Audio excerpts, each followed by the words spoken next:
நாளில் செய்தது போல அக்கினியில் நாவுகள் பொழிந்திடுமே. அப்போஸ்தலர் நாட்களில் செய்தது போல என்றும் செய்ய வேண்டுமே. ஓ அப்போஸ்தலர் நாட்களில் செய்தது போல என்றும் செய்ய வேண்டுமே. ஓ வல்லமை வல்லமை தாருமே. தேசத்தை உமக்காய் கலக்கிட அபிஷேகம் அபிஷேகம் ஊற்றுமே. அனல் கொண்டு உமக்காய் எழும்பிட. ஓ வல்லமை வல்லமை தாருமே. தேசத்தை உமக்காய் கலக்கிட அபிஷேகம் அபிஷேகம் ஊற்றுமே. அனல் கொண்டு உமக்காய் எழும்பிட.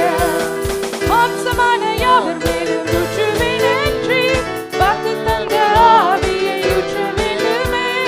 மாம்சமான யாவர் மேலும் ஊற்றுவேன் என்று வாக்கு தந்த ஆவியை ஊற்றுவேனுமே. நீச்சலாலும் கொண்டு சென்று நீங்க செய்யுமே. நதியாய் பாய்ந்திடுமே. நீச்சலாலும் கொண்டு சென்று நீங்க செய்யுமே. நதியாய் பாய்ந்திடுமே.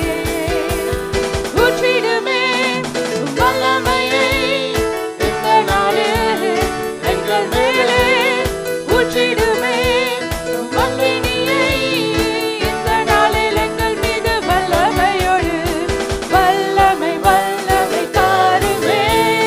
தேசத்தை உமக்காய் கலக்கிட அபிஷேகம் அபிஷேகம் ஊற்றுமே. அனல் கொண்டு உமக்காய் எழும்பிட. அற்புதங்கள் திரளாய் நடந்திடவே அற்புதத்தின் ஆவியை வந்திடுமே. அற்புதங்கள் திரளாய் நடந்திடவே அற்புதத்தின் ஆவியை வந்திடுமே. அந்தகார சங்கிலிகள் அறுந்திடவே அக்கினியை ஊற்றிடுமே. அந்தகார சங்கிலிகள் அறுந்திடவே அக்கினியை ஊற்றிடுமே. ஓ வல்லமை வல்லமை தாருமே.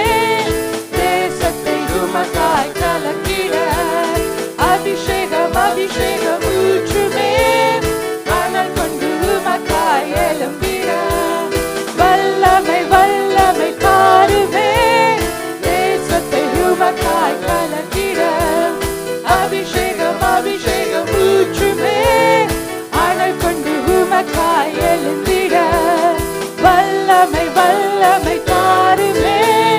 தேசத்தை உமக்காய் கலக்கிட அபிஷேகம் அபிஷேகம் ஊற்றுமே. அனல் கொண்டு உமக்காய் எழும்பிட. Hallelujah. Hallelujah, Lord. Thank you, Lord. All creation cries to you, worshiping in spirit and in truth. Glory to the faithful one. Glory to the faithful one. Jesus Christ, God's Son. Oh, all creation gives you praise. Lord, you alone are truly great. You alone are truly great. You alone are the God who reigns. You alone are God who reigns for eternity.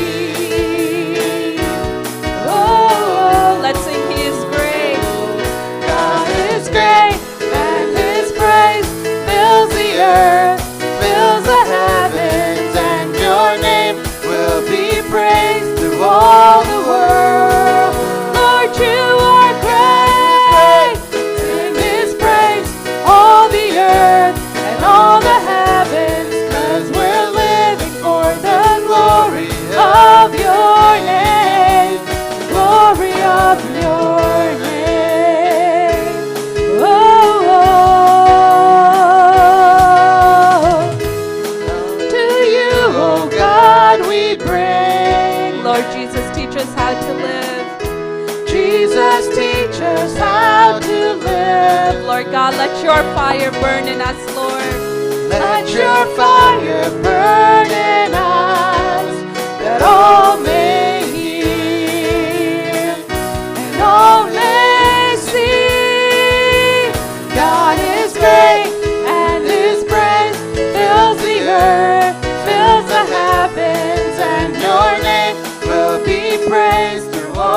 the world.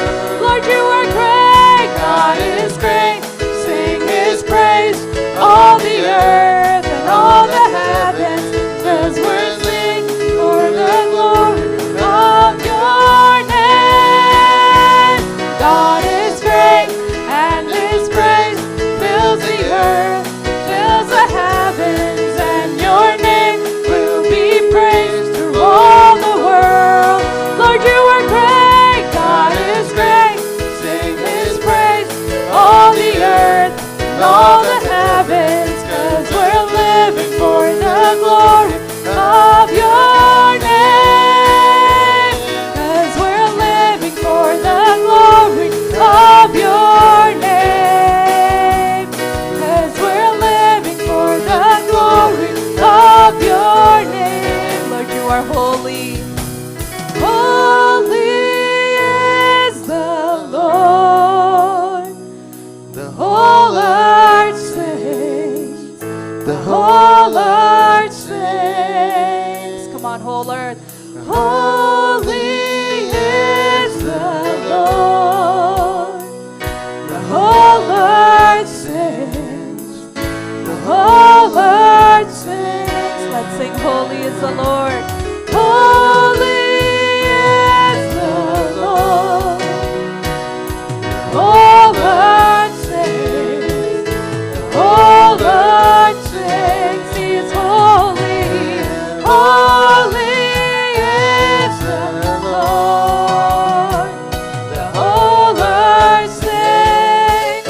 The whole earth sings.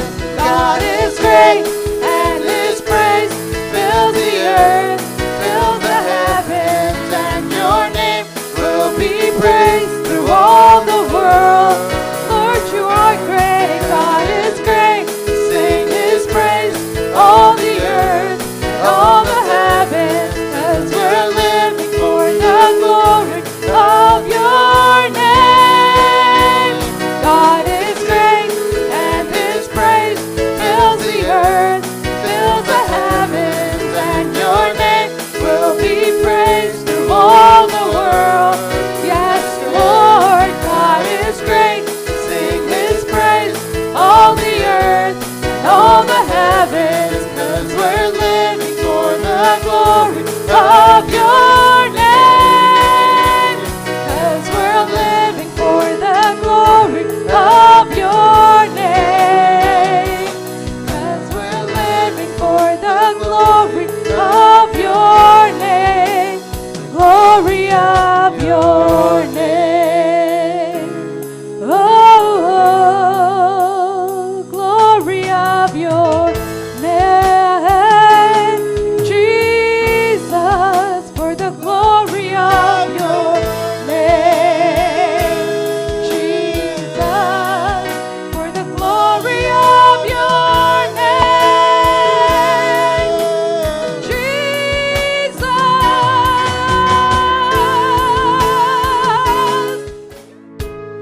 you are here, moving in our midst. I worship you, Jesus.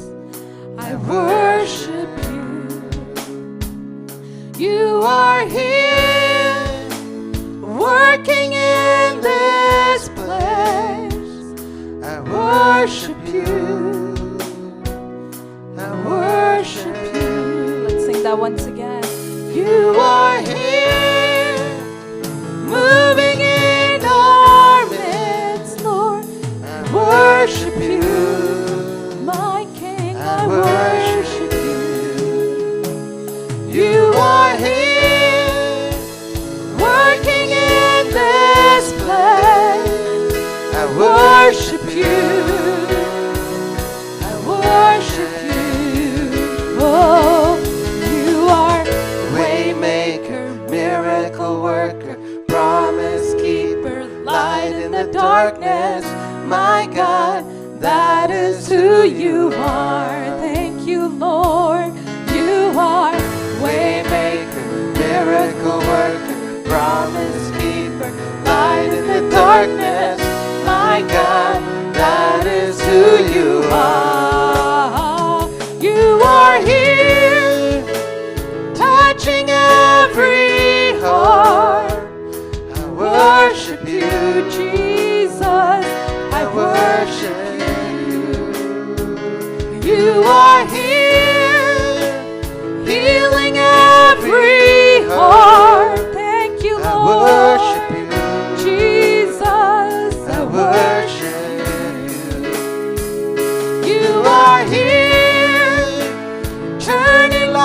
angels around.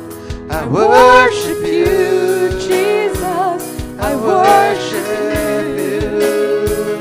You are here, mending every heart. I worship you, Jesus. I worship you. You are waymaker, miracle worker, promise keeper, light in the darkness. My God, that is who you are, Lord. Thank you, Father. Waymaker, miracle worker, promise keeper, light in the darkness. My God, that is who you are. You are the waymaker, waymaker, miracle worker, promise keeper, light in the darkness. My God, that is who you are. Thank you, Lord. You are waymaker, miracle worker, promise keeper, light in the darkness. My God, that is who you are. And that is who you are. And that is who you are. That is who you are, Jesus. That is who you are. Oh, that is who you are. That is who you are, Jesus. That is who you are. That is who you are. Oh, and you are waymaker, miracle worker, promise keeper, light in the darkness. My God, that is who you are. நீரே வழி செய்பவர், அற்புதம் செய்பவர், வாக்கு மாறாதவர், இருளில் வெளிச்சம் என் தேவன், அதுவே நீரல்லோ. நீரே வழி செய்பவர், அற்புதம் செய்பவர், வாக்கு மாறாதவர், இருளில் வெளிச்சம் என் தேவன், அதுவே நீரல்லோ. நீரிங்கே அசைவாடுகிறீர். ஆராதிப்பேன், நான் ஆராதிப்பேன். நீரிங்கே கிரியை செய்கிறீர். ஆராதிப்பேன், நான் ஆராதிப்பேன். நீரிங்கே மனதை தொடுகிறீர். ஆராதிப்பேன், ஓ, ஆராதிப்பேன். நீரிங்கே மனதை சுகமாக்குகிறீர். ஆராதிப்பேன், நான் ஆராதிப்பேன். நீரே வழி செய்பவர், அற்புதம் செய்பவர், வாக்கு மாறாதவர், இருளில் வெளிச்சம் என் தேவன், அதுவே நீரல்லோ.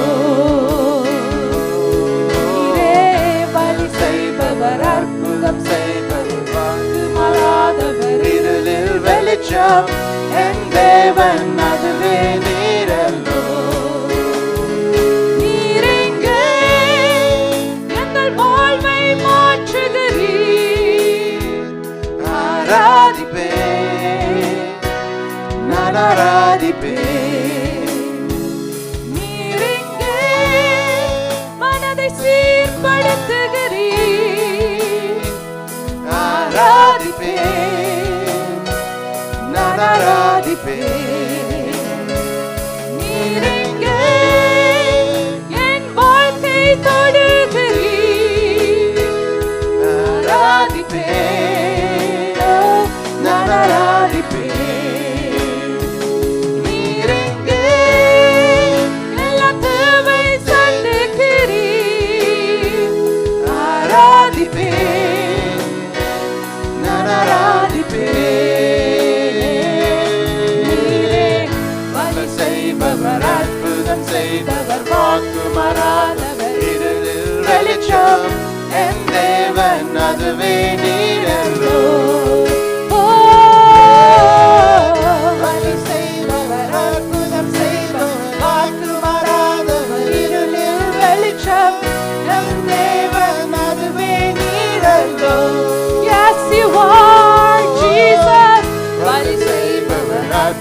செய்பவர் வாக்கு மாறாதவர் இருளில் வெளிச்சம் நம் தேவன் அதுவே நீரல்லோ அதுவே நீரல்லோ அதுவே நீரல்லோ அதுவே நீரல்லோ அதுவே நீரல்லோ அதுவே நீரல்லோ அதுவே நீரல்லோ அதுவே நீரல்லோ அதுவே நீரல்லோ அருள் செய்பவர் அற்புதம் செய்பவர் வாக்கு மாறாத இருளில் வெளிச்சம் நம் தேவன் அதுவே நீரல்லோ நன்றி இயேசுவே பலி செய்பவர் அற்புதம் செய்பவர் வாக்கு மாறாத இருளில் வெளிச்சம் நம் தேவன் அதுவே நீரல்லோ நன்றி இயேசுவே நன்றி ராஜாவே ஹalleluya நன்றி ஆராதனை ஆராதனை ஆராதனை ஆராதனை ஆராதனை ஆராதனை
அந்த இடத்திலே நீங்கள் இருக்கிற உங்களுடைய வீடுகளிலே நீங்கள் உட்கார்ந்து கொள்ள முடியும். இந்த வேளையில் நாங்கள் தேவனுடைய வார்த்தைக்காக நான் கடன் சொல்ல போகின்றேன்.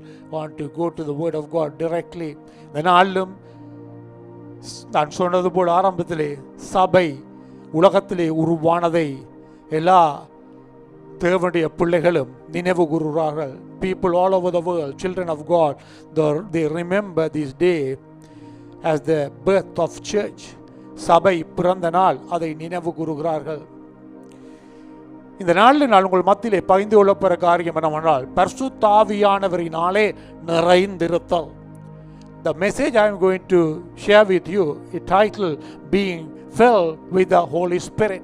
பரிசுத்த ஆவியானவரினாலே நிறைந்திருத்தல்.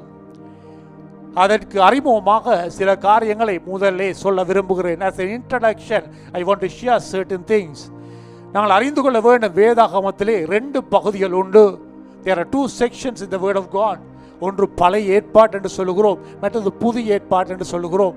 பழைய ஏற்பாடு என்று சொல்லும்போது பழைய ஏற்பாட்டிலே ஆண்டவர் தேவன் எப்படி காரியங்களை படைத்தார் என்று ஆரம்பித்து இயேசு கிறிஸ்து வருவார் என்ற தீர்க்கதரிசனமாக காரியங்கள் சொல்லப்பட்டிருக்கின்றது. புதிய ஏற்பாட்டுக்கு வரும்போது இயேசு கிறிஸ்து இந்த உலகத்திலே வாழ்ந்தபோது நடந்த சம்பவங்களும், அதைத் தொடர்ந்து அவருடைய சீஷர்கள் ஊழியம் செய்த போது நடந்த சம்பவங்களும், சீஷர்களுக்கு ஆண்டவர் வெளிப்படுத்தின காரியங்களும் எழுதப்பட்டிருக்கின்றன. Old Testament consists of the creation, the Almighty God, how He created. Also the prophecies are there, how Jesus will come and so on. The New Testament, in essence, the Gospel speaks about the ministry of Jesus, and the letters there, the disciples wrote some letters to different churches. Also there is revelation, the future things are mentioned in the New Testament. ஆனால் பழைய ஏற்பாட்டு காலத்திலே தேவன் சர்வ வல்லவராக இந்த உலகத்திலே செயல்பட்டார். The Old Testament days, God, Almighty God, act as the Almighty God. அவர் சர்வ வல்லமுள்ள தேவனாக அவர் செயல்பட்டார். அதே போல புதிய ஏற்பாட்டு காலத்தில் எங்களுக்கு தெரியும், இயேசு வாழ்ந்தபோது இயேசு இந்த பூமியிலே அவர் தேவனுடைய குமாரனாக வந்து இந்த உலகத்திலே மனதளத்திலே வாசம் பண்ணி அவர் ஊழியம் செய்யக்கூடிய இருந்தது. In the New Testament days we know Jesus came as a son of God and he was in the midst of the people and he was ministering in the midst of the people. Then he has taken back to heaven. அவர் மீண்டும் பரலோகத்துக்கு எடுத்துக்கொள்ளப்பட்டு போய்விட்டார். அதன் பின்பு தான் இந்த உலகத்திலே சபையாக எங்களோடு தேவ பிள்ளைகளோடு எங்களோடு இருப்பதற்காக பரிசுத்த ஆவியானவரை வாக்கு பண்ணபடி அவர் இந்த உலகத்திலே அனுப்பினார். Then after that, after his ascension, he sent the Holy Spirit to be with us, the church. Hallelujah. அவர் வாக்கு மாறாதவர், அதை அவர் செய்து வைத்திருக்கிறார். நாங்கள் பரிசுத்த வேதாகமத்திலே 1 கொரிந்தியரின் புஸ்தகம் 3ஆம் அதிகாரம் 16ஆம் வசனத்திலும் 1 கொரிந்தியரின் புஸ்தகம் 6ஆம் அதிகாரம் 19ஆம் வசனம், in the word of God, if you read 1 Corinthians chapter 3 and verse 16, also 1 Corinthians chapter 6 verse 19, அந்த வசனங்கள் ரெண்டிலும் சொல்லப்படுகின்றது, நாங்கள் தான் தேவனுடைய ஆலயமாக இருக்கின்றோம் அல்லது பரிசுத்த ஆவியானவருடைய ஆலயமாக இருக்கிறோம், தேவனுடைய ஆவி எங்களிலே வாசம் செய்கிறார் என்று சொல்லப்படுகின்றது. Those verses says that we are the temple of God, we are the temple of the Holy Spirit, the God's Spirit is dwelling in us. Those words say so. அதைத்தான் தேவன் அந்த இடத்திலே சொல்லுகிறார், நாங்கள் பரிசுத்த ஆவியின் ஆலயமாக இருக்கிறோம். We are the temple of the Holy Spirit. Hallelujah. அது பரிசுத்த ஆவியில் எங்களோடு வாசம் பண்ணும்படியாக எங்களுக்குள்ளே வந்து வாசம் பண்ணி இருக்கிறார். நாங்கள் தான் அவருடைய ஆலயம். The Holy Spirit has come and is residing in us. We are his temple. யோவான் 14ஆம் அதிகாரத்திலும் 16ஆம் 17ஆம் வசனங்களை வாசித்தார். If you are following in English, I am not reading the English version. Sometimes I will quote, but you can follow the English verses in the screen or in your Bible. யோவான் 14ஆம் அதிகாரம் 16ஆம் 17ஆம் வசனங்கள், John chapter 14 verses 16 and 17. ஆண்டவர் இயேசு சொன்ன வார்த்தைகள், நான் பிதாவை வேண்டிக் கொள்வேன், அப்பொழுது என்றென்றைக்கும் உங்களுடனே கூட இருக்கும்படிக்கு சத்திய ஆவியாகிய வேறொரு தேற்றவாளனை அவர் உங்களுக்கு தந்தருளுவார். உலகம் அந்த சத்திய ஆவியானவரை காணாமலும் அறியாமலும் இருக்கிறபடியால் அவரை பெற்றுக்கொள்ள மாட்டாது. அவர் உங்களுடனே வாசம் பண்ணி உங்களுக்குள்ளே இருப்பதால் நீங்கள் அவரை அறிவீர்கள். Verse 16 it says, Jesus was saying, I will send a comforter, another comforter, another, அந்த வேறொரு தேற்றவாள் என்று சொல்லப்படுகிறது. வேறொரு என்ற அந்த சொல் பயன்படுத்தப்பட்ட கிரேக்க சொல், அதனுடைய கருத்து என்னவென்றால் தன்னை போல இன்னொருவர் ஐ ஆம் sending someone exactly like me. அதான் கருத்து. அதாவது இன்னொருவர், அவரை போல இன்னொருவர், அவர் இந்த உலகத்தில் அனுப்பப்பட்டார். He is the spirit of truth. அவரான் சத்திய ஆவியானவர். 17ஆம் வசனத்தினால் வாசிக்கிறோம், அவர் எங்களுக்குள்ளே வாசம் பண்ணி எங்களுக்குள்ளே இருப்பதால் நாங்கள் அவரை அறிவோம். Because he is dwelling in us and he is in us, then we will know him. அருமையானவர்களே, பரிசுத்த ஆவியானவர் எங்களுக்குள்ளே வாசம் பண்ணுகிறார். ஆண்டவராகிய இயேசு கிறிஸ்துவுடைய வாழ்க்கையை நாங்கள் ஆராய்ந்து பார்த்தாலும் அங்கு கன்னி மரியாளிடத்திலே தேவதூதன் வந்தபோது, அங்கே கன்னி மரியாளிடத்திலே தேவதூதன் அவருக்கு காட்சி அளித்து மத்தேயு 1ஆம் அதிகாரம் 21ஆம் வசனத்திலே, if you analyze the life of Jesus, angel appeared to Virgin Mary and he said these verses in Matthew chapter 1 verse 21. மத்தேயு 1:21, அவள் ஒரு குமாரனை பெறுவாள், அவருக்கு இயேசு என்று பெயரிடுவாயாக, ஏனெனில் அவர் தமது ஜனங்களின் பாவங்களை நீக்கி அவளை ரட்சிப்பார். She will give birth to a son and you shall name him Jesus. The Lord is salvation and he will save his people from their sins. அதாவது மரியாளுடைய கணவனாக இருந்த புருஷனாக நியமிக்கப்பட்ட யோசேப்புக்கு அங்கு தூதன் மூலமாக இந்த காரியம் அறிவிக்கப்பட்ட. Joseph heard these verses from the angel. குமாரனை பெற இயேசு என்று பெயரிடுவாயாக, name him Jesus. He will be the savior. அவர் ஜனங்களுடைய பாவங்களை ரட்சிப்பார். ஆனால் வேதாமத்தினால் புதிய ஏற்பாட்டை ஆராய்ந்து பார்ப்போமா இருந்தால் அங்கு இயேசுவுக்கு இயேசு கிறிஸ்து என்ற பெயர் கொடுக்கப்பட்டிருக்கின்றது. பல வேளைகளே கிறிஸ்து என்று சொல்லப்படுகிறார். அந்த கிறிஸ்து என்ற பெயருடைய கருத்து அபிஷேகம் பண்ணப்பட்டவர். If you analyze the New Testament, you can see Jesus is called Jesus Christ or sometimes Christ. Christ means the anointed one. Christ means anointed one. புதிய ஏற்பாட்டிலே 514 தடவைகள் கிறிஸ்து என்ற இந்த பெயர் பாவிக்கப்பட்டிருக்கிறது. If you count it, the scholars say the official title, the Christ, is occurring 514 times in the New Testament. 514 times, 514 தடவைகள் கிறிஸ்து என்ற இந்த பெயர் பாவிக்கப்பட்டுள்ளது. அது என்னத்தை காண்பிக்கிறது என்றால், இயேசு அவரது பெரிதான மீட்பின் வேலைக்காக, அவர் தீர்க்கதரிசியாக, அவர் ஆசாரியராக, அவர் ராஜாவாக அபிஷேகம் பண்ணப்பட்டார் என்பதை காண்பிக்கிறது. It denotes that Jesus was anointed to his great redemptive work as a prophet, priest and also as king. Amen. அதை நாங்கள் மறந்து போகக்கூடாது. அப்போஸ்தலர் 10ஆம் அதிகாரம் 38ஆம் வசனத்தை வாசிக்கும்போது சொல்லப்படுகிறது, நசரேயனான இயேசுவை தேவன் பரிசுத்த ஆவியினாலும் வல்லமையினாலும் அபிஷேகம் பண்ணினார்.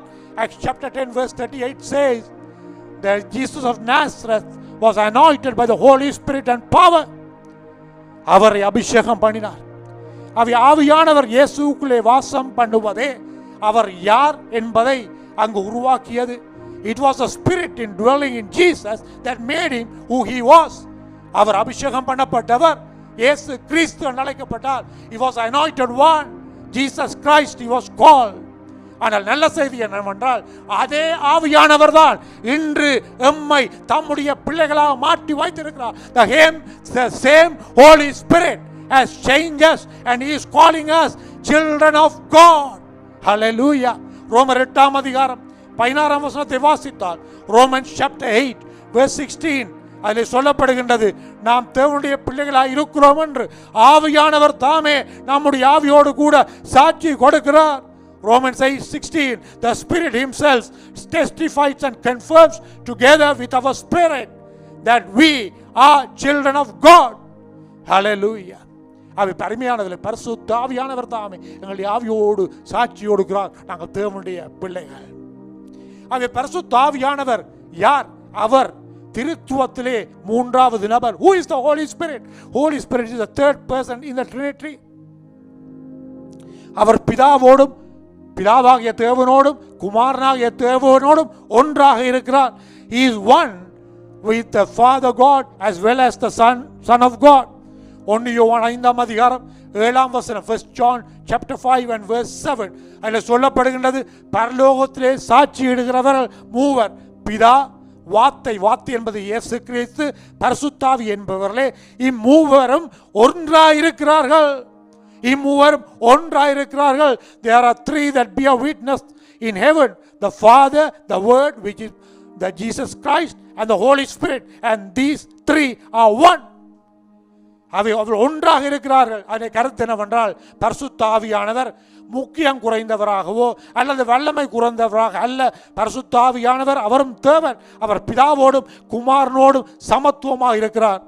He is neither less important or less powerful. Holy Spirit is God himself, and he is co-equal with the Father and the Son. Hallelujah.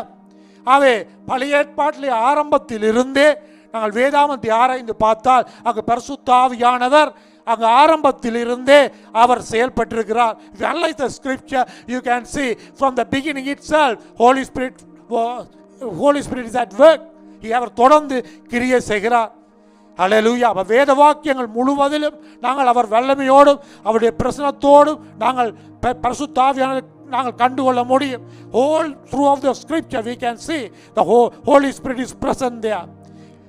பரிசுத்த ஆவியுடைய வேலை என்னவென்றால், எம்மை வழிநடத்தி இயேசுவானவரை எமக்கு வெளிப்படுத்துவதே பரிசுத்த ஆவியானுடைய ஊழியம். What is the ministry of the Holy Spirit? His ministry is to lead us and reveal to us the person of Jesus. இந்த நாளிலும் இன்னும் தெளிவாக சில காரியங்களை பார்ப்பதற்காக எபேசியரின் புஸ்தகம் 5ஆம் அதிகாரம் 18 இருந்து 21 வரைக்கும் வாசிக்க போறேன். I want to go further. I want to read Ephesians chapter 5 verses 18 to 21. If you are following in English, please follow in the screen or in your Bible. எபேசியர் 5ஆம் அதிகாரம் 18 இருந்து 21 வரைக்கும். அங்க பவுல் எபேசு சபைக்கு எழுதும்போது இவ்விதமாக எழுதுகிறார். When Paul wrote to the church in Ephesus, he was writing like this: துன்மார்க்கத்துக்கு ஏதுவான மதுவான வெறி கொள்ளாமல் ஆவியினால் நிறைந்து சங்கீதங்களினாலும் கீர்த்தனைகளினாலும் ஞான பாட்டுகளினாலும் ஒருவருக்கொருவர் புத்தி சொல்லிக்கொண்டு உங்கள் இருதயத்தில் கர்த்தரை பாடி கீர்த்தனம் பண்ணி நம்முடைய கர்த்தராகிய இயேசு கிறிஸ்துவின் நாமத்தினாலே எப்பொழுதும் எல்லாவற்றுக்காகவும் பிதாவாகிய தேவனை ஸ்தோத்தரித்து தெய்வ பயத்தோடே ஒருவருக்கொருவர் கீழ்ப்படிந்திருங்கள். 18ஆம் வசனம் சொல்லப்படுகிறது, துன்மார்க்கத்துக்கு ஏதுவான மதுவான வரி கொள்ளாமல் ஆவியினால் நிறைந்து. Verse 18 says, do not get drunk with wine, for that is wickedness, corruption and stupidity, but be filled with the Holy Spirit and constantly guided by him. அதாவது பரிசுத்த ஆவியினால் நிறைந்து தொடர்ந்து அவராலே வழி நடத்தப்படுங்கள் என்று அங்கு சொல்லப்படுகின்றது. துன்மார்க்கத்துக்கு ஏதுவான மதுவான வெறி கொள்ளாமல். நீதிமொழிகளின் புஸ்தகம் 23ஆம் அதிகாரம், Book of Proverbs chapter 23 20ஆம் 21ஆம் வசனங்களை வாசித்தால் verses 20 and 21 அங்கு சொல்லப்படுகின்றது, மதுபான பிரியரையும் மாம்ச பெருந்தீனிக்காரரையும் சேராதே, குடியனும் போஜன பிரியனும் தரித்திரராவார்கள், தூக்கம் கந்தைகளை உடுத்து வைக்கும். Is talking about the heavy drinkers. You can see it in the screen. அவை மதுபானத்துக்கு ஏத வரி கொள்ளாமல் ஆவியினால் நாங்கள் நிறைந்திருக்க வேண்டும். We must be filled with the Holy Spirit. அவை ஆவியினால் நிறைந்திருக்கும் போது எங்களுடைய வாழ்க்கையில் என்ன நடக்கும் என்பதைத்தான் 19-21 வசனம் வரைக்கும் நான் காண முடியும். When you are filled with the Holy Spirit, what will happen to your life? That those things are mentioned in verses 19 to 21. அதை ஒவ்வொன்றாக பார்க்க போகிறோம். முதலாவதாக 19ஆம் வசனத்துக்கு வருவோமா இருந்தால் அங்கு சொல்லப்படுகின்றது, சங்கீதங்களினாலும் கீர்த்தனைகளினாலும் ஞான பாட்டுகளினாலும் ஒருவருக்கொருவர் புத்தி சொல்லிக்கொண்டு. 5:19 of Ephesians, addressing one another in psalms and hymns and spiritual songs. Addressing one another. முதலாவது நான் என்று சொல்கிறேன் என்றால், ஆவியால் நிறைந்திருக்கும் போது நாங்கள் ஒருவருக்கொருவர் ஊழியம் செய்வோம். First of all, what I am saying is, when you are filled with the Holy Spirit, you will minister to one another. You will minister to one another. ஒருவருக்கொருவர் நாங்கள் ஊழியம் செய்வோம். சங்கீதங்களாலும் கீர்த்தனைகளாலும் ஞான பாட்டுகளினாலும் ஒருவருக்கொருவர் புத்தி சொல்லிக்கொண்டு. Addressing one another in psalms and hymns and spiritual songs.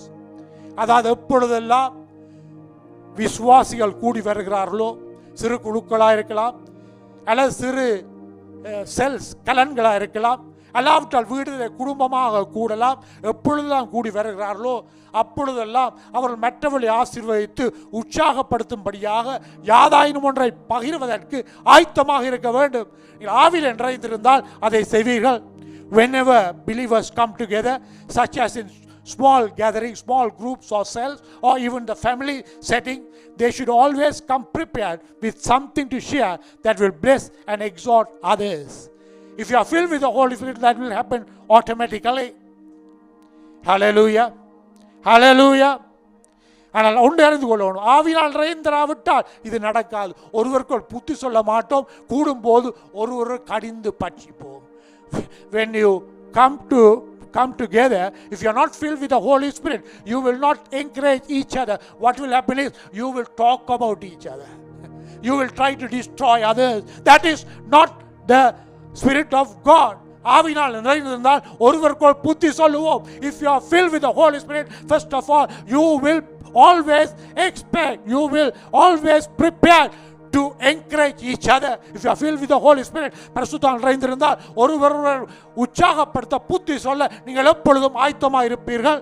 இரண்டாவது காரியம் அந்த 19ஆம் வசனத்திலே, second thing again in verse 19 itself, உங்கள் இருதயத்தில் கர்த்தரை பாடி கீர்த்தனம் பண்ணி, singing and making melody to the Lord with your heart. இரண்டாவது என்னவென்றால் இருதயத்திலே கர்த்தரை ஆராதித்து அன்பு கூற வேண்டும். Secondly, when you are filled with the Holy Spirit in your heart, to worship and love God from the heart. Worship and love God from the heart. அவை தேவன் நம்மிடத்தில் எதிர்பார்க்கிறார். அவருடனான எங்களுடைய உறவு ஒவ்வொரு நாளும் நாங்கள் புதுப்பிக்க வேண்டும். புதிதான காரியங்களை செய்ய வேண்டும். அவர் என்ன நாங்கள் வாஞ்சிக்க வேண்டும், அல்லது புதிய பாடல்களை பாட வேண்டும் என்று ஆண்டவர் எதிர்பார்க்கிறார். God expects from us in our relationship with Him, we must sing new songs. We must desire that our relationship with Him to be fresh and new. அதைத்தான் ஆண்டவர் எங்களுக்கு எதிர்பார்க்கிறார். அதான் 40ஆம் சங்கீதத்திலே 3ஆம் வசனம், Psalms 40 and verse 3. அங்கு சங்கீதக்காரன் சொல்லுகிறார், நமது தேவனை துதிக்கும் புதுப்பாட்டை அவர் என் வாயிலே கொடுத்தார், அநேகர் அதை கண்டு பயந்து கர்த்தரை நம்புவார்கள். He put a new song in my mouth, a hymn of praise to our God. Many will see and fear and put their trust in the Lord. அவர்தான் புதுப்பாட்டை என் வாயிலே கொடுத்தார். He will give you the new song, but you must have the desire. உங்களுக்கு அந்த வாஞ்சை இருந்தால் உங்களுக்கு புதிய புதிய பாடல்களை அவர் கொடுப்பார். அல்லேலூயா. பரிசுத்த ஆவியானவரால் கட்டப்பட்டு பரிசுத்த ஆவியால் நிறைந்திருக்கிற ஒருவர் இருதயத்திலிருந்து அவர் தேவனை ஆராதிப்பார். The one controlled and full of the Holy Spirit will worship from the heart. இருதயத்திலிருந்து ஆராதிப்பார், வாயின் வார்த்தையினால் மட்டுமல்ல. Not by only the mouth. எனக்கு துக்கத்துக்குரிய காரியம், பல பிள்ளைகள், பல தேவனுடைய பிள்ளைகள், பல விசுவாசிகள் அவர் தேவனை ஆராதிப்பது வாயாலே. மற்றவர்களை பார்க்கிறாள் வாயாலே, மற்றவர்கள் பார்க்க கரங்கள். அது அல்ல உண்மையான ஆராதனை, இருதயத்திலிருந்து வரும். The true worship will come from the heart. From the heart you will desire to worship Him. You will desire to love Him. அவரை ஆராதிக்க வாஞ்சிப்பீர்கள், அவரை அன்பு கூற வாஞ்சிப்பீர்கள். மூன்றாவதாக எபேசியர் 5ஆம் அதிகாரத்திலே 20ஆம் வசனத்திலே, thirdly Ephesians chapter 5 and verse 20, நம்முடைய கர்த்தராகிய இயேசு கிறிஸ்துவின் நாமத்தினாலே எப்பொழுதும் எல்லாவற்றுக்காகவும் பிதாவாகிய தேவனை ஸ்தோத்திரித்து, giving thanks always and for everything to God the Father in the name of our Lord Jesus Christ. நம்முடைய கர்த்தராகிய இயேசு கிறிஸ்து நாமத்தினாலே எப்பொழுதும் எல்லாவற்றுக்காகவும் தேவனை ஸ்தோத்திரிப்பது. மூன்றாவது என்ன சொல்றேன்னா, எல்லா சந்தர்ப்பத்திலும் தேவனை ஸ்தோத்திரிப்பது. To be thankful to God in all circumstances. If you are filled with the Holy Spirit, that will happen. நீங்கள் பரிசுத்த ஆவியால் நிறைந்து அவராலே வழிநடத்தப்படுவீர்களாக இருந்தால் எல்லா சந்தர்ப்பங்களிலும் நீங்கள் தேவனை ஸ்தோத்திரிப்பீர்கள். You will always praise Him if you are filled with the Holy Spirit, whatever the circumstances may be. உலகம் தலைகளாக மாறலாம், கொரோனா வைரஸ்னாலே ஜனங்கள் அழியலாம், ஆனால் நீங்கள் எப்பொழுதும் தேவனை ஸ்தோத்திரிப்பீர்கள். The world might change upside down, even people will die because of the virus and so on, but remember, you as a child of God, if you are filled with the Holy Spirit, you will always and everything, you will thank the Lord. அது ஆவியால் நிறைந்திருப்புக்கு அடையாளம். அது பரிசுத்த ஆவியினாலே மட்டுமே எப்பொழுதும் எல்லாவற்றுக்குமாக நாங்கள் ஸ்தோத்திரிக்க முடியும். Only by the Spirit, only if you are filled with the Holy Spirit, you can always be thankful for everything. 1 தெசலோனிக்கர் 5ஆம் அதிகாரம் 18ஆம் வசனத்திலே, 1 Thessalonians chapter 5 and verse 8, and it says, எல்லாவற்றிலும் ஸ்தோத்திரம் செய்யுங்கள். In everything be thankful to God. அதேபோல பிலிப்பியர் 4ஆம் அதிகாரம் 6ஆம் 7ஆம் வசனம், Philippians chapter 4 verses 6 and 7, நீங்கள் ஒன்றுக்கும் கவலைப்படாமல் எல்லாவற்றையும் குறித்து உங்கள் விண்ணப்பங்களை ஸ்தோத்திரத்தக்கூடிய ஜெபத்தினாலும் வேண்டுதலான தேவனுக்கு தெரியப்படுத்துங்கள். அப்பொழுது எல்லா புத்திக்கும் மேலான தேவ சமாதானம் உங்கள் இருதயங்களை உங்கள் சிந்தைகளை கிறிஸ்து இயேசுவுக்குள்ளாக காத்துக்கொள்ளும். Hallelujah. You will get that inner peace in everything. Don't be anxious, be thankful. நாங்கள் எல்லாவற்றிலும் தேவனுக்கு ஸ்தோத்திரிக்க வேண்டும். சந்தர்ப்ப சூழ்நிலைகளை பார்க்கக்கூடாது. ஆவியினால் நிறைந்திருந்தால் தான் அதை செய்ய முடியும். 4ஆவதாக 21ஆம் வசனம், fourthly in Ephesians chapter 5 and verse 21, அங்கு சொல்லப்படுகிறது, தெய்வ பயத்தோடு ஒருவருக்கு கீழ்ப்படிந்திருக்க. Be filled with the Spirit and so on for Christ, submitting one another out of reference. Submitting to one another out of reference. தெய்வ பயத்தோடு ஒருவருக்கு கீழ்ப்படிந்திருங்கள். பரிசுத்த ஆவியானவர் இல்லாமல் நாங்கள் உலகத்திலே வாழும்போது மற்றவர்களோடு சிறந்த உறவுகளை கொண்டிருப்பது இயலாத காரியம். It is impossible to have good relationship without the Holy Spirit. ஏனால் பரிசுத்த ஆவியானவர் தான், அதாவது மற்றவர்களுக்கு கீழ்ப்படிவதற்கு அவர் நமக்கு வல்லமை அளிக்கிறார், நமக்கு உதவி செய்கிறார். Because the Holy Spirit empowers us, helps us to submit to others. Hallelujah. அதை கருத்து என்னவென்றால், பரிசுத்த ஆவி எங்களுக்கு உதவியாளர் இருக்கிறார். He is our helper. அதாவது மற்றவருடைய சிறந்த நலன்களை கவனிப்பதற்காக அவர் இதை செய்கிறார். Why he does that? To look after others' best interest. மற்றவர்கள் மீதும் அவர் கரிசனை உள்ளவராக இருக்கிறார். அவை தெய்வ பயத்தோடு ஒருவருக்கு கீழ்ப்படிந்திருக்க வேண்டும். ஆமென். Hallelujah. To submit to one another, that is important. That will happen only if you are filled with the Holy Spirit and you are guided by the Holy Spirit. பரிசுத்தால் நிறைந்து அவரால் வழிநடத்தப்பட்டு கொண்டிருந்தால் தான் தெய்வ பயத்தோடு ஒருவருக்கு கீழ்ப்படிவீர்கள். பிலிப்பியர் 2ஆம் அதிகாரம் 3-5 வரைக்கும் வாச்சால், Philippians chapter 2 verses 3-5, ஒன்றையும் வாதினாலாவது வீண் பெருமையினாலாவது செய்யாமல் மனத்தாழ்மையினாலே ஒருவரை ஒருவர் தங்களிலும் மேன்மையானவர்களாக எண்ண கடவர்கள். அவனவன் தனக்கானவைகளை அல்ல பிறருக்கானவைகளையும் நோக்குவானாக. கிறிஸ்து இயேசுவில் சிந்தியே உங்களில் இருக்க கடவது. Hallelujah. Do nothing from rivalry or conceit, but in humility count others more significant than yourselves. மனத்தாழ்மையினாலே ஒருவர் தங்களில் மேன்மையானவர்களாக எண்ண கடவீர்கள். Let each of you look not only to his own interest but also to the interest of others. அவனவன் தனக்கானவைகள் அல்ல பிறனுக்கானவைகள் நோக்குவானா. நான் பிறனுக்கான நோக்குறோமா? Are we looking to the interest of others? If you are filled with the Holy Spirit, you will do that. Have this mind among yourself which is yours in Christ Jesus. கிறிஸ்து இயேசுவின் சிந்தையே உங்களில் இருக்க கடவது. 2 கொரிந்தியர் 13ஆம் அதிகாரம் 14ஆம் வசனத்தில், கர்த்தராகிய இயேசு கிறிஸ்துவின் கிருபையும் தேவனுடைய அன்பும் பரிசுத்தாவினுடைய ஐக்கியம் உங்கள் அனைவரோடும் கூட இருப்பதாக. 2 Corinthians chapter 13 and verse 14. This is talking about a relationship, a fellowship. இது ஒரு ஐக்கியத்தையும் ஒரு உறவையும் பற்றி சொல்லப்படுகின்றது. இந்த ஐக்கியம் உறவும் பரிசுத்தாவும் இல்லாமல் அது இருக்க முடியாது. ஏனால் பரிசுத்தாவின் ஒரு நபர், Holy Spirit is a person. Hallelujah. அவரோடு நாங்கள் உறவை வைத்திருக்க முடியும். We can maintain a close relationship with the Holy Spirit. அதுதான் ஒரு கிறிஸ்தவனுடைய வாழ்க்கையில் இருக்கிற ரகசியம். That is the secret of a spirit-filled Christian. Don't be a just believer. சாதாரண விசுவாசியா இருக்காதீர்கள். பரிசுத்தாவினால் நிறைந்து பரிசுத்தாவினால் வழிநடத்தப்படுற விசுவாசியா இருக்கும்படி உங்களை அன்போடு அழைக்கின்றேன். I am calling you to be filled with the Holy Spirit and also to be guided by the Holy Spirit. Don't be just a believer.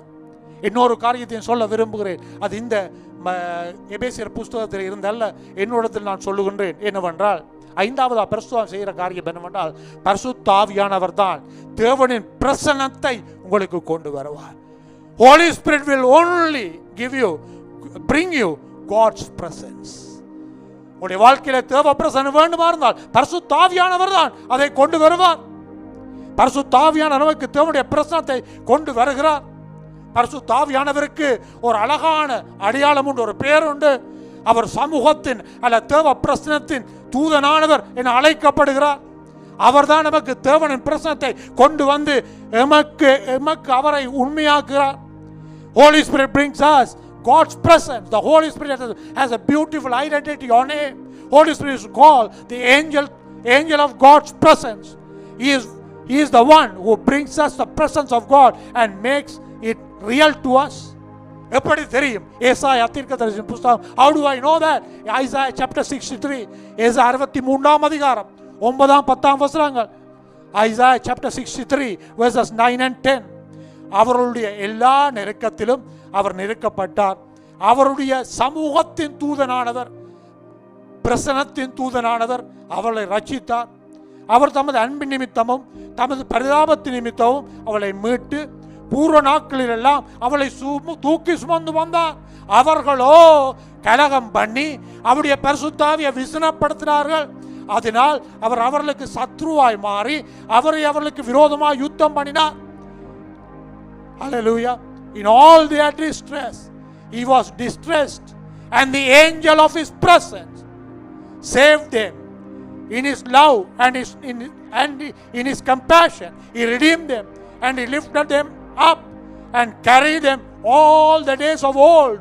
But they rebelled and grieved the Holy Spirit. Therefore, he changed into their enemy, and he fought against them. அதிலே 9ஆம் வசனத்திலே சமூகத்தின் தூதனானவர், பிரசன்னத்தின் தூதனானவர். இந்த 9th verse is talking about angel of his presence, that is none other than the Holy Spirit. அதில் சொல்லப்பட்டது சமூகம் பிரசன்னத்தின் தூதர் என்பது பரிசுத்த ஆவியானவர். ஆனால் ஜனங்களோ கலகம் பண்ணி இந்த பரிசுத்த ஆவியை விசனப்படுத்தினார்கள். But what happened? People rebelled and grieved the Holy Spirit. அவை சமூகத்தின் பிரசன்னத்தின் தூதன் என அவர் அழைக்கப்படுகிறார். பழைய ஏற்பாட்டில் பரிசுத்த ஆவியானவர் பிதாவானவரை பிரதிபலித்து அவர் சமூகத்தின் அல்ல பிரசன்னத்தின் தூதர் என அழைக்கப்படுகிறார். இந்த Old Testament, Holy Spirit represents the Father, and he was called the angel of his presence. தூதன் என்றால் தூது கொண்டு வர்ற angel of his presence. In Hebrew, the angel, there is another meaning, is the messenger.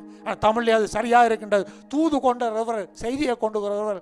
இன்னொரு பார்த்தால் அந்த தூதனானவர் பரிசுத்த ஆவியானவர் தான் தூதை கொண்டு வர சொல்லும்போது தேவ பிரசன்னத்தை கொண்டு வருகிறார். He is the one, he is the messenger. He brings the presence of God in our lives.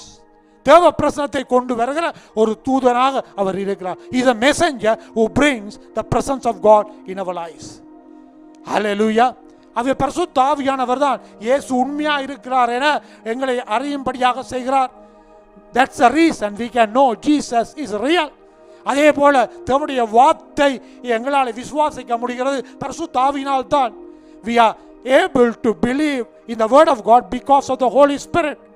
அதே போல எங்களுக்கு ஜெபிக்கும் போதும் எங்களுக்கு உதவி செய்ய பரிசுத்த ஆவியானவர் இருக்கிறார். When we pray, the Holy Spirit is there to intercede for us. ரோமர் 8ஆம் அதிகாரம் 26ஆம் வசனத்தை அதை காண முடியும். Romans chapter 8 and verse 26, we can read that. Hallelujah. ஆவியானவர் நம்முடைய பலவீனங்களுக்கு உதவி செய்கிறார். He is there to help us in our weakness. He is interceding for us. அவர் எங்களுக்காக பரிந்து பேசுகிறார். அருமையானவர்களே, சர்வ வல்லமுள்ள தேவன் பூமி எங்கும் நிறைந்திருக்கிறார், எல்லா இடத்திலும் இருக்கிறார்.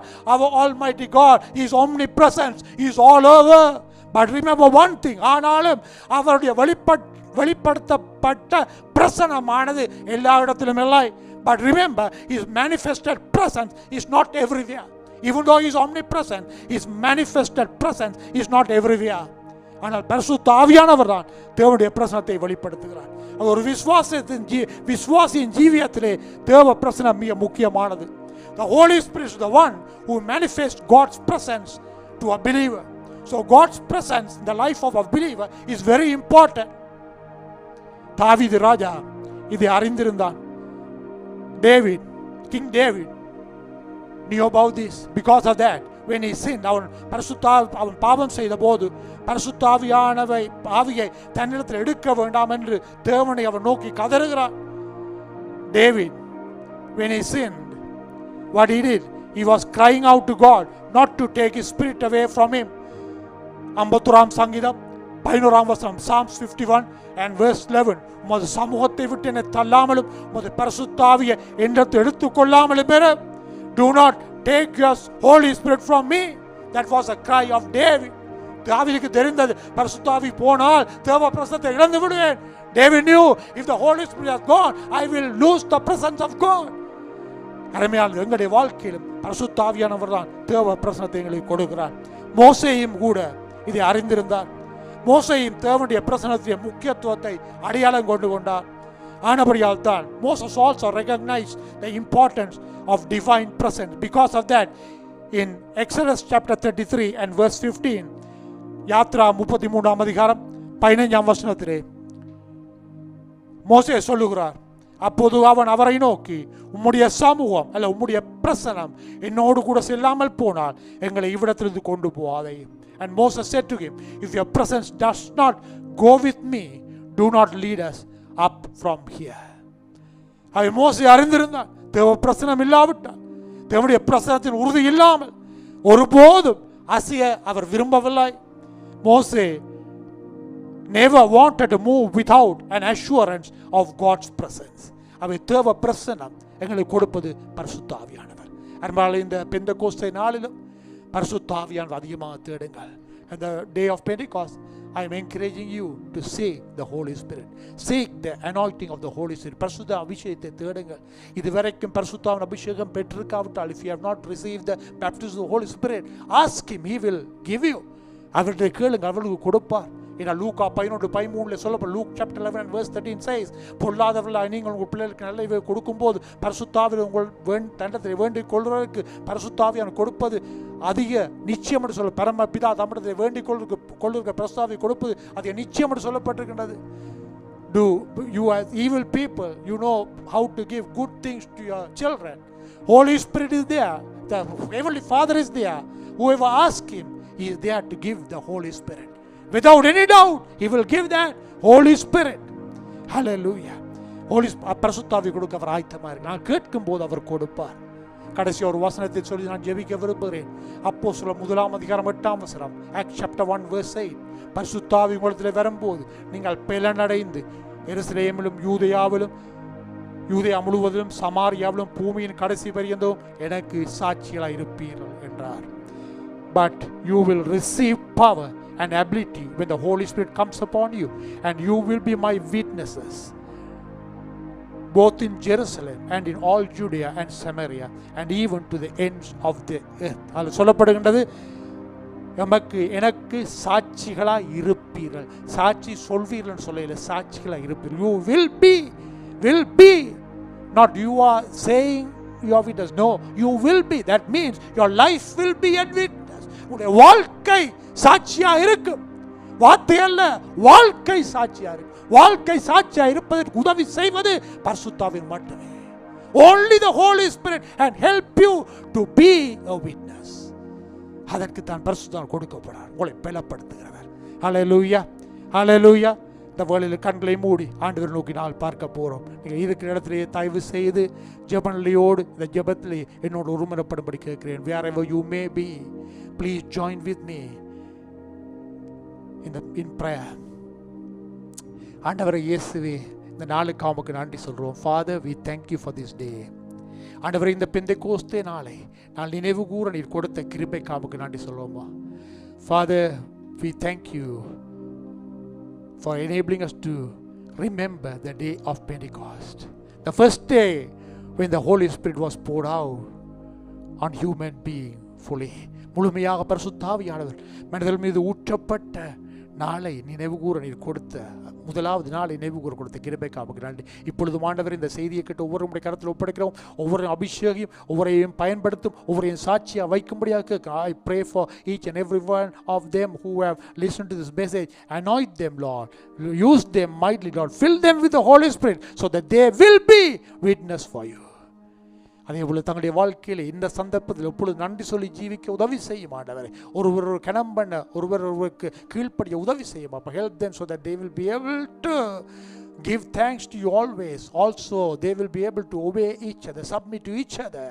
Also they will be able to honor each other. ஒருவர் கனம் பண்ண உதவி செய்யும் அப்பா, ஒருவருக்கு புத்தி சொல்ல உதவி செய்யும் அப்பா. Help them to encourage each other in this situation or whatever the situation, Lord. இந்த சந்தர்ப்பத்தில் மற்றவர்களுக்கு ஆண்டவரே உற்சாகப்படுத்த உதவி செய்யும்படியாக, புத்தி சொல்ல உதவி செய்யும்படியாக கேட்கிறோம் அப்பா. அதை தாழ்த்தி உங்களுடைய கரத்தில் ஒப்புக்கிறோம். இயேசுவின் நாமத்திலே கேட்கிற நல்ல பிதாவே, ஆமென், ஆமென்.